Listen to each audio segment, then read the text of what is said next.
ನಮ್ಮದೇ ಸರ್ಕಾರ, ಅಲ್ಲಿ ಪೊಲೀಸ್ ಬೇಡವೇ ಬೇಡ.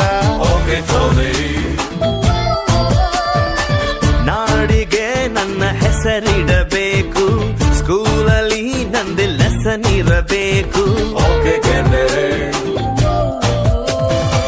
ಕನ್ನಡ ಸಿನಿಮಾ ತೆಗೆಯೋಣ್ವಾ, ಹೀರೋ ಡೇಟು ಹಿಡಿಯೋಣ್ವಾ. ಹೀರೋ ನಮಗೆ ಯಾಕೆ ಗುರು, ಚೆಕ್ಕು ಇಲ್ಲೇ ಇಲ್ವ ಗುರು. ದುಡ್ಡು ಇದ್ರೆ ದುನಿಯಾರೇ, ಇಲ್ಲದಿದ್ದೋನ್ ಬೇಕಾರೆ, ಒಂದ್ ಎಲ್ರು ಹೋಗ್ತಾರೆ.